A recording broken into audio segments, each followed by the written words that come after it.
Good morning students. आज के lecture में आज हम पढ़ रहे थे भारतीय जनसंघ के बारे में। हमने कल ही पढ़ लिया था। उस समय के पॉलिटिकल पार्टीज में भारतीय जनसंघ भी एक पॉलिटिकल पार्टी थी और इसका चुनाव का जो चिन्ह दे रखा दिया। हम जानते हैं कि इस पार्टी का जन्म 1951 में हुआ था और इस पार्टी के जो अध्यक्ष थे, जिसने इस पार्टी की स्थापना करी थी, वो श्यामा प्रसाद मुखर्जी थे।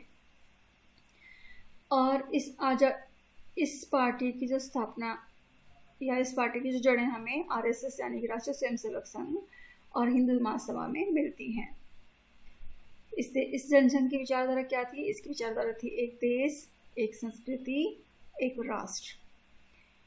और इस पॉलिटिकल पार्टी का मानना था, इसकी विचारधारा थी कि भारत को अपनी संस्कृति और परंपरा को लेकर, इसको छोड़े बिना अपनी संस्कृति और परंपरा को साथ लेकर भारत को आधुनिक, प्रगतिशील और ताकतवर बनाना है। जनसंघ ने अखंड भारत का सपना देखा। भारत और पाकिस्तान को एक करके इसने अखंड भारत बनाने की बात कही। ये हिंदी को, अंग्रेजी को हटाकर हिंदी को राजभाषा, सरकारी कामकाज की भाषा बनाना चाहता था और इस आंदोलन में ये पार्टी सबसे आगे रही। जो धार्मिक अल्पसंख्यक हैं, सांस्कृतिक अल्पसंख्यक हैं, जो माइनॉरिटीज़ हैं, कल्चरल और रिलीजियस जो माइनॉरिटीज़ हैं भारत में, उनको रियायत देने की सरकार की जो बात थी, उसका इन्होंने विरोध किया। 1964 में चीन ने अपना परमाणु परीक्षण कर लिया था और आप जानते हैं कि 1962 में चीन ने भारत पर आक्रमण किया था। भारत पे आक्रमण करने के 2 साल बाद इन्होंने अपना न्यूक्लियर टेस्ट कर लिया था और हमारे लिए खतरा बहुत ज़्यादा बढ़ चुका था। भारतीय जनसंघ लगातार इस बात पर जोर देता रहा कि भारत को भी अपने न्यूक्लियर वेपन्स तैयार कर लेना चाहिए, यानी कि भारत को भी अपने न्यूक्लियर पावर हासिल कर लेना चाहिए। क्योंकि इस पार्टी की स्थापना 1951 में ही हुई थी, तो इस पार्टी को पहले और दूसरे इलेक्शन में, पहले लोकसभा इलेक्शन में और दूसरे लोकसभा इलेक्शन में इनको ज़्यादा कामयाबी नहीं मिली। पहले लोकसभा इलेक्शन में केवल 3 सीटें मिल पाई और दूसरे लोकसभा इलेक्शन में केवल 4 सीटें हासिल हो पाई। और हिंदी भाषी राज्य जैसे कि राजस्थान है, मध्य प्रदेश है, दिल्ली, उत्तर प्रदेश, इन इलाकों में इसका व्यापक समर्थन था। जनसंघ के मुख्य नेता थे श्यामा प्रसाद मुखर्जी, दीनदयाल उपाध्याय, बलराज माधव इसके मुख्य नेताओं में थे। और भारतीय जनता पार्टी, आज की जो भारतीय जनता पार्टी है, उसकी जड़ें जनसंघ में ही हैं। यानी कि बीजेपी की अगर हम पेरेंट पार्टी कहेंगे तो बीजेपी पेरेंट पार्टी भारतीय जनसंघ कहलाती है। दीनदयाल उपाध्याय जी की यहाँ पर उच्चते रखिए। वे राष्ट्रीय स्वयंसेवक संघ यानी आरएसएस के पूर्णकालीन कार्यकर्ता थे। भारतीय जनसंघ के संस्थापक सदस्य थे और भारतीय जनसंघ में पहले महासचिव फिर अध्यक्ष बने। वे समग्र मानवतावाद के सिद्धांत के प्रणेता रहे। तो अब हम दूसरी पॉलिटिकल पार्टी पढ़ेंगे, स्वतंत्र पार्टी। यहाँ पर जो इनकी पिक्चर दिखा रखी है, इनका नाम सी राजगोपालाचारी है। ये आज़ाद भारत के पहले भारतीय गवर्नर जनरल बनाए गए थे इनको। तो इस पार्टी का जो स्वतंत्र पार्टी, इसके संस्थापक यही थे, सी राजगोपालाचारी। इनका जन्म 1878 में हुआ था और 1972 में इनका देहांत हुआ। कांग्रेस के वरिष्ठ नेता थे और साहित्यकार भी थे। महात्मा गांधी के करीबी थे। संविधान सभा के सदस्य थे। स्वतंत्र भारत के पहले भारतीय गवर्नर जनरल बनाए गए। माउंटबेटन के जाने के बाद, माउंटबेटन अंतिम ब्रिटिश गवर्नर जनरल थे। उनके जाने के बाद स्वतंत्र भारत के गवर्नर जनरल, स्वतंत्र भारत के पहले भारतीय गवर्नर जनरल इन्हीं बनाया गया 1948 से 1958 तक के बीच में। आज़ादी के बाद बने अंतरिम केंद्र सरकार में वे मंत्री रहे। आज़ादी के बाद जो अंतरिम सरकार बनाई गई थी, उसमें वे मंत्री रहे। बाद में मद्रास के मुख्यमंत्री रहे। भारत रत्न से सम्मानित पहले भारतीय, इन्हें भारत रत्न आप जानते हैं, तो भारत रत्न से सम्मानित ये पहले भारतीय थे और स्वतंत्र पार्टी की स्थापना करी थी इन्होंने 1959 में। तो इनकी बनाई हुई पॉलिटिकल पार्टी की क्या विचारधारा है, ये हमें पढ़ना है। स्वतंत्र पार्टी।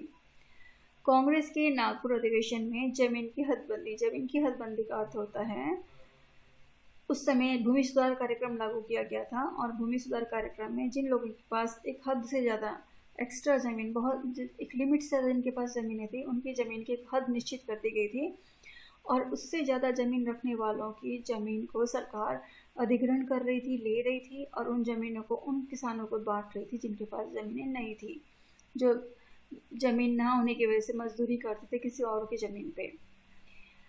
तो कांग्रेस के नागपुर अधिवेशन में कुछ प्रस्ताव पास हुए, जैसे ज़मीन की हदबंदी, खाद्यान्न के व्यापार, सरकारी अधिग्रहण और सहकारी खेती के प्रस्ताव पास हुए। इसी के बाद 1959 के अगस्त में स्वतंत्र पार्टी अस्तित्व में आई। इस पार्टी का नेतृत्व सी राजगोपालाचारी, जिनकी पिक्चर आपने देखी नीचे, सी राजगोपालाचारी, के एम मुंशी, एन जी रंगा, मीनू मसानी जैसे पुराने कांग्रेस नेता थे।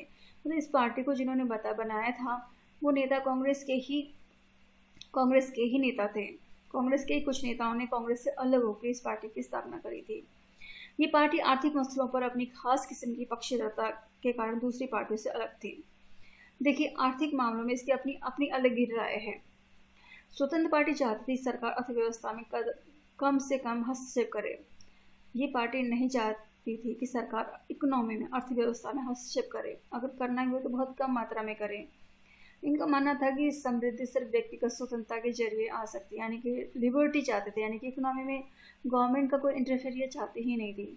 स्वतंत्र पार्टी अर्थव्यवस्था के में विकास के नज़रिए से किए जा रहे राजकीय हस्तक्षेप, केंद्रीकृत नियोजन, राष्ट्रीयकरण और अर्थव्यवस्था के भीतर सार्वजनिक क्षेत्र के मौजूदगी की आलोचना की निगाह से देखती। सार्वजनिक क्षेत्र मतलब जो प्राइवेट पब्लिक सेक्टर है, गवर्नमेंट सेक्टर है। तो इस पार्टी ने किस किस का विरोध किया? एक तो सरकार का हस्तक्षेप, अर्थव्यवस्था पर सरकार का हस्तक्षेप, इसका विरोध किया। जो सरकार प्लानिंग करती थी, 5 ईयर प्लान बना रही थी, कि जो सेंट्रलाइज 5 ईयर प्लान बना रही थी जिसमें गवर्नमेंट अपना पैसा खर्च कर रही थी प्लानिंग करके, उसका विरोध किया। राष्ट्रीयकरण मतलब गवर्नमेंट सेक्टर के अंदर, गवर्नमेंट ने अपने अंडर बहुत से सेक्टर रखे हुए थे, उसका विरोध किया। और अर्थव्यवस्था में तो बिल्कुल भी सार्वजनिक क्षेत्र यानी गवर्नमेंट सेक्टर नहीं चाहती थी। ये पार्टी आर्थिक रूप से कमजोर वर्गों के हित का ध्यान में रखकर किए जा रहे कराधान के भी खिलाफ थी। सरकार आर्थिक रूप से कमजोर जो थे गरीबों को स्पेशली उनके साथ जो है टैक्स माफ़ी की जाती थी, उनके लगान वगैरह माफ़ कर देती थी, और टैक्स उन लोगों से ज़्यादा लिया जाता था जो ज़्यादा संपन्न हैं। आप अभी भी देखते हैं कि इनकम जो टैक्स हम भरते हैं, इनकम टैक्स इनकम के अकॉर्डिंग बढ़ते चली जाते हैं। जिसका इनकम ज़्यादा होगा तो इनकम टैक्स ज़्यादा भरेगा, इनकम कम होने वाला इनकम टैक्स कम भरेगा। और जिन कई हैं को एक लिमिट कर रखा है कि अगर इससे कम इनकम है तो इनकम टैक्स भरने की ज़रूरत नहीं है। तो इस पार्टी ने इस चीज़ का विरोध किया कि आर्थिक रूप से कमज़ोर वर्गों को सरकार ने जो करों में छूट दे रखी थी, इसका भी इन्होंने विरोध किया। इस दल ने निजी क्षेत्रों को खुली छूट देने की तरफदारी की। ये पॉलिटिकल पार्टी थी कि चाहती थी कि प्राइवेट सेक्टर को कंपटीशन करने की खुली छूट मिल जाए। जो अमेरिका की विचारधारा थी वो सारी विचारधारा इस पॉलिटिकल पार्टी की है। स्वतंत्र पार्टी कृषि में ज़मीन की हदबंदी, सहकारी खेती जो और खाद्यान्न के व्यापार पर सरकारी नियंत्रण के बिल्कुल विरुद्ध थी। यहाँ सरकार कोई हस्तक्षेप नहीं चाहती। ज़मीन की हदबंदी जो की जा रही थी उसका भी इन्होंने विरोध किया।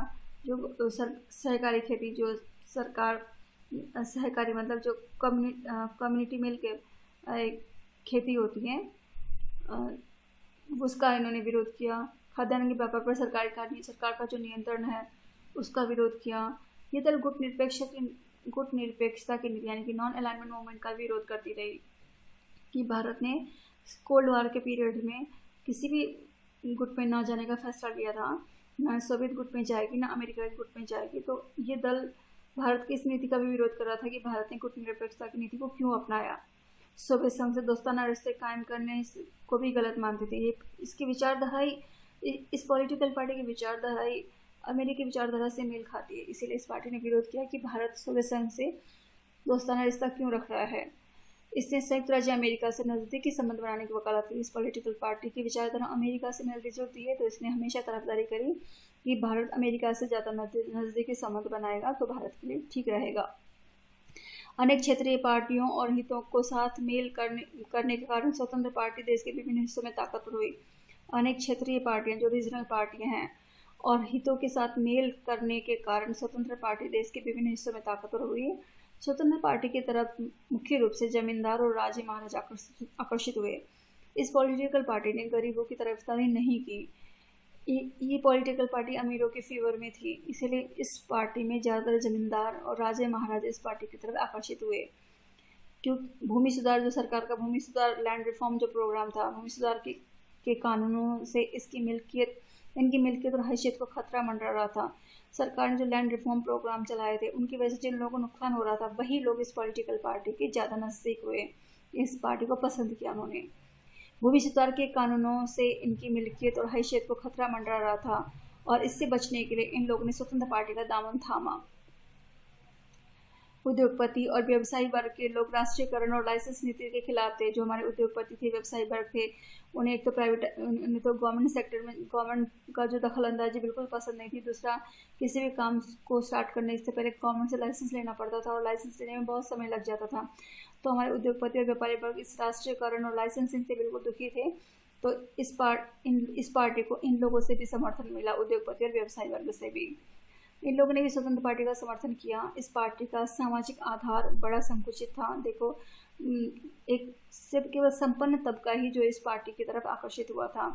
तो इस पार्टी का जनाधार बहुत बड़ा नहीं था। इसके पास पार्टी सदस्य के रूप में समर्पित क्वार्टर की भी कमी थी। इसी वजह से ये पार्टी अपना मजबूत राजनीतिक सांगठनिक नेटवर्क नहीं खड़ा कर पाई।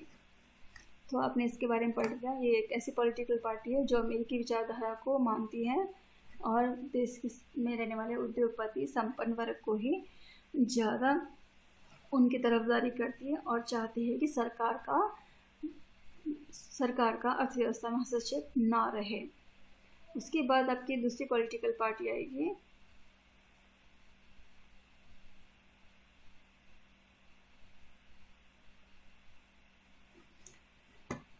Communist party of India.